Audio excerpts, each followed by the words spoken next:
हम खास तौर पे भारत जोड़ो यात्रा को लेकर के सरकार का और भाजपा का क्या रवैया रहा है उस पर बात करेंगे।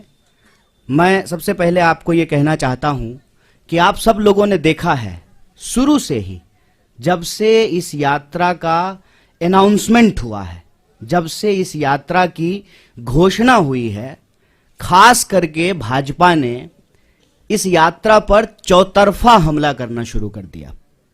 इसके अलग अलग बिंदु हैं। सबसे पहला हमला ये बोल करके किया गया कि भारत तो जुड़ा हुआ है, क्या जोड़ने के लिए निकले हैं। भारत जो है दुनिया की सबसे बड़ी अर्थव्यवस्था बन चुका है। मोदी जी के नेतृत्व में हम लोग जो है दोबारा विश्व गुरु बन चुके हैं। भारत लगातार जो है विकास कर रहा है।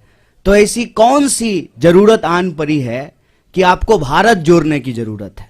आप लोगों ने यह सवाल कहीं ना कहीं सुना होगा, देखा होगा, आपके व्हाट्सएप पे आया होगा, आपने जो है अपने टीवी चैनल पे जो है बीजेपी जब बोलती है इसको तो इसको चलाया होगा।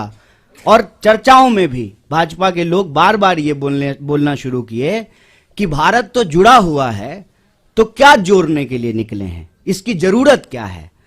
तो मैं एक काउंटर सवाल आज उनका जो ये हमला था उसका करना चाहता हूं कि भारत जब जुड़ा हुआ है और भारत जोड़ो यात्रा की कोई प्रासंगिकता ही नहीं है आपके नजर में, तो आप इसकी चर्चा क्यों कर रहे हैं।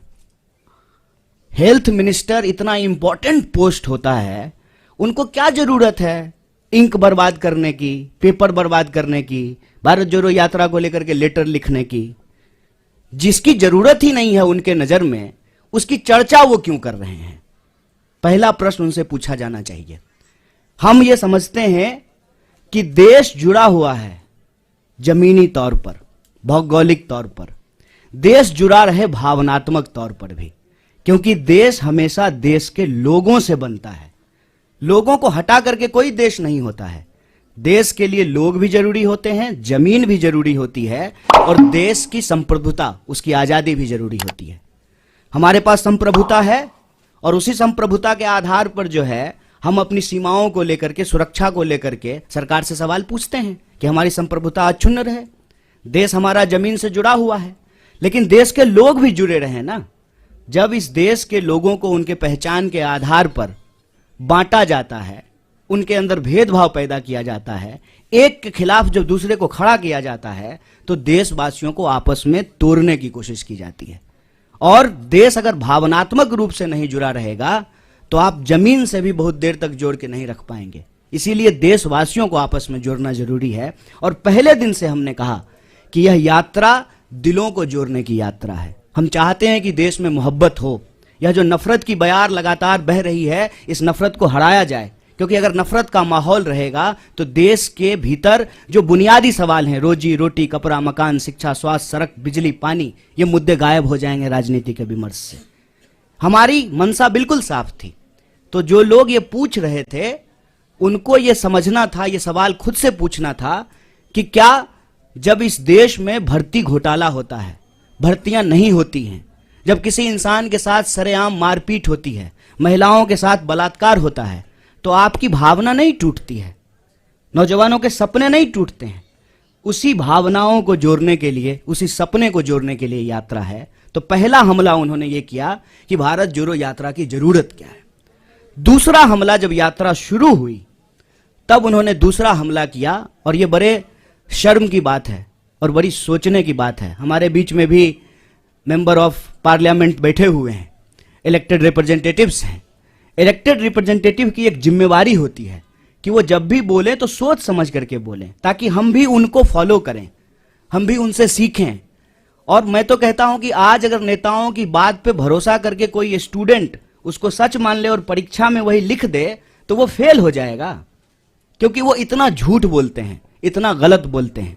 आप याद कीजिए, दूसरा हमला हुआ जिस दिन यात्रा शुरू हुई, देश के मंत्री के द्वारा, चुने हुए रिप्रेजेंटेटिव के द्वारा झूठ बोला गया कि राहुल जी जो है विवेकानंद जी की मूर्ति पे नहीं गए थे। तो दूसरा हमला उन्होंने किया कि यात्रा जब शुरू हो गई है तो उसको बदनाम करने का। और यहीं पे यह बात रुकी नहीं, फिर बात आ गई जूते पर, फिर बात आ गई फीते पर, फिर बात आ गई टी शर्ट पर, फिर बात आ गई दाढ़ी पर, फिर बात आ गई महिलाओं पर, और यहां पर भी वो रुके नहीं, माने नहीं, हर दिन कुछ ना कुछ निकालना शुरू किए। और जब हकीकत में कुछ नहीं मिला तो जो उनका तीसरा हमला था, जो उनका डर्टी ट्रिक डिपार्टमेंट जो करता है कि किसी का सर किसी के जो है सर के ऊपर लगा दो, किसी का आवाज कहीं पे चिपका दो, यात्रा को लेकर के नकली वीडियो बनाना शुरू किए। यात्रा जब आगे चली जाती है तो पीछे सड़क खाली ही होगी, यात्रा आगे बढ़ गई है तो उस खाली सड़क का वीडियो बना करके दिखाते हैं, कोई है ही नहीं। अरे भाई, जब कोई है ही नहीं, कोई लोग यात्रा में आ ही नहीं रहा है, तो क्यों आपको अभी जो है प्रोटोकॉल की याद पड़ी है? कोरोना प्रोटोकॉल की जरूरत क्यों है? क्योंकि आप तो यही दिखा रहे हैं वीडियो बना बना करके कि कोई यात्रा में आ ही नहीं रहा है। जब कोई यात्रा में आ ही नहीं रहा है तो क्या पेड़ को मास्क पहना दें कि सड़क जो है लपेट करके कंधे पर रख दें राहुल जी के कि नहीं नहीं आप आगे बढ़ गए हैं, सड़क को पीछे कैसे छोड़ दिए हैं, इसको भी लपेट करके कंधे पर ले जाइए। वीडियो, नकली वीडियो, कभी जो है तबलीगी जमात तो कभी कुछ नकली वीडियो बना रहे हैं। जबकि यात्रा में जो लोग शामिल हैं वो देखते हैं सबसे आगे इस देश का राष्ट्रीय ध्वज होता है। और जयराम जी, दिग्विजय सिंह जी, इनसे हम नौजवानों को सीखना चाहिए कि लगातार वो उस झंडे के साथ चलते हैं। हमारा सेवा दल जो हमारे स्वतंत्रता आंदोलन के जमाने के जो गाने हैं उसको गाते हुए चलते हैं। पीछे जो है हमारा एक बैंड पार्टी होता है जो म्यूजिकली जो है देशभक्ति गानों को बजाता है और उसके पीछे जो है वो राहुल जी चलते हैं। तब जो है इस यात्रा के ऊपर जो है देशद्रोह जैसे कालिख लगाने की कोशिश करना, गलत वीडियो बना करके इसको बदनाम करना, ये इनका तीसरा हमला है। और चौथा हमला आप सब लोगों ने देखा होगा कि राहुल जी गुरुद्वारा जाते हैं तब भाजपा ठीक रहती है, राहुल जी जब चर्च जाते हैं तब भी बीजेपी को कोई दिक्कत नहीं है, राहुल जी जब मजार पे जाएं, मस्जिद पे जाएं तब भी भाजपा को कोई प्रॉब्लम नहीं है। मंदिर में जाते ही ऐसा लगता है जैसे भाजपा वालों को कोई जमाल गोटा खिला दिया हो, अचानक से दस्त होना शुरू हो जाता है। क्या प्रॉब्लम है आपको? इस देश का नागरिक, इस देश का व्यक्ति, इस देश के किसी भी धार्मिक संस्थान पर जाने के लिए स्वतंत्र है। आपका कोई जो है पेटेंट है क्या कि सिर्फ आप ही जाएंगे?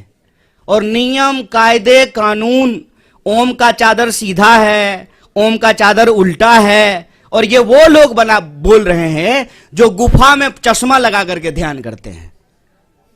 ये जो चल रहा है इससे मैं बस एक अर्थ निकालता हूं कि इन्होंने बहुत कोशिश की कि इस यात्रा को इग्नोर किया जाए। इनसे इग्नोर नहीं हो पा रहा है। बहुत प्रयास किया, बहुत समझाया अपने कार्यकर्ताओं को कि यात्रा गुजर जाए, बिल्कुल खिड़की दरवाजा बंद कर लेना। इंसान की अपनी भी इच्छा होती है, इंसान की अपनी भी बुद्धि होती है। लोग खिड़की दरवाजा बंद कर लिए लेकिन छत पे चले गए भाजपा ऑफिस के और वहां से जो है यात्रा को हेलो हाय करना शुरू कर दिया। क्या करेंगे? क्योंकि यह यात्रा जिन सवालों को लेकर के चल रही है ना, वो कांग्रेस के सवाल नहीं है, वो देश के सवाल हैं। ये यात्रा इसलिए है कि इस देश में दिहाड़ी मजदूर आत्महत्या कर रहे हैं, रिपोर्ट उठा करके देख लीजिए। यह यात्रा इसलिए है कि इस देश के नौजवानों के सपने टूट रहे हैं। अब किसान के साथ साथ नौजवान भी आत्महत्या करने पर विवश हैं। आप व्यापारियों, छोटे व्यापारियों की हालत जाकर के देखिए कि किस तरीके से उनके उद्योग धंधे, उनका कारोबार जो है वो समाप्त किया जा रहा है। आप महिलाएं जब इसमें शामिल होती हैं तो उनका एक ही सवाल है कि हम सुरक्षा चाहते हैं। जिस तरीके से आज महिलाओं के ऊपर अत्याचार बढ़े हैं वो उससे सुरक्षा चाहते हैं। अपने अपने मुद्दों को लेकर के जवान, किसान, नौजवान, महिलाएं, मजदूर, व्यापारी, प्रोफेशनल्स, मीडिया के लोग, पुराने प्रोफेसर्स, फिल्म से जुड़े हुए लोग, तमाम तरह के लोग इस यात्रा में शामिल हो रहे हैं। और जो दल की सीमा है, उस दल की सीमा से परे जाकर के यह यात्रा देश की यात्रा बन चुकी है। इसीलिए इनका जो क्लेम था ना कि सबसे बड़े देश के लिए, देश हित में सोचने वाले ये हैं, तो ये एक्सपोज होना शुरू हो गए हैं और इससे इनको घबराहट है। इनको मालूम है कि कांग्रेस पार्टी इस देश की सबसे बड़ी विपक्षी पार्टी है। इस पार्टी ने इस देश को आजादी दिलाई है और आजादी के ऊपर जो आंच आई है उसको लेकर के डट करके कांग्रेस सड़कों पे उतर गई है, खड़ी हो गई है। तो अब इनको चिंता सताने लगी है, इसीलिए अब नया बहाना आया है। कोई समझाए इन प्रचंड मूर्खों को, कोरोना बहाना नहीं, बीमारी है। ये ऐसा नहीं है कि स्कूल जाने का मन नहीं है तो बच्चा नहीं करता है, मम्मी दांत में दर्द हो रहा है। ये बहाना नहीं है, ये बीमारी है। और इस बीमारी को लेकर के राहुल जी इस देश के पहले नेता हैं जो सरकार को सबसे पहले चिट्ठी लिखे थे।